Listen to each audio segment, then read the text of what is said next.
Zhejiang Province has pledged billions of dollars to promote the development of science and technology, which is the latest example of Beijing's top-down action. China's Zhejiang Province, home to e-commerce giant Alibaba Group, has pledged tens of billions of dollars to drive tech and innovation in the next 5 years, state media Xinhua news agency reported. The investment plan is part of a new technology policy rolled out by the provincial government on Monday, with the goal of building itself into a global high ground of technology innovation in internet and medical research by 2020. Zhejiang's provincial, municipal and county-level governments will spend 120 billion yuan over the next 5 years to drive technology and innovation, according to Xinhua. We will also guide social capital and financial institutions to invest around 290 billion yuan, Gao Yingzhong, head of the Provincial Science and Technology Department, was quoted as saying by Xinhua. He added that the total investment in research and development in Zhejiang Province over the 5-year period is expected to reach 900 billion yuan, the equivalent of $26 billion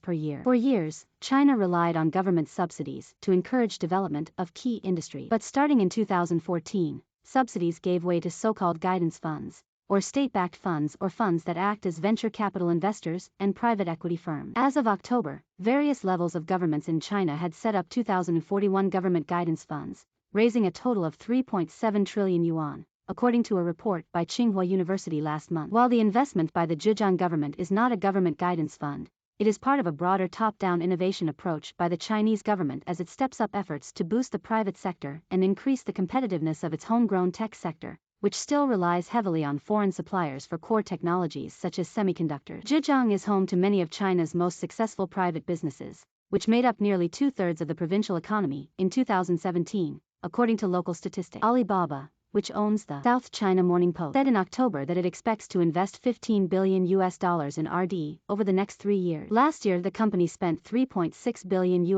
on R&D, according to a PwC survey. Apart from the investment, Zhejiang Province is aiming to increase the ratio of R&D expenditures to the equivalent of 3% of provincial GDP by 2022. China's total investment in R&D was equal to about 2.2% of GDP last year. The province also set goals to create advanced innovation platforms and cultivate 100 leading innovative enterprises. The central government in Beijing has said it wants provincial governments to pursue high-quality developments rather than just focus on getting the biggest growth in GDP. Chinese President Xi Jinping has on multiple occasions called for the construction of an innovation-driven economy and has been forthright about his ambition to make the country a global leader in innovation by 2035.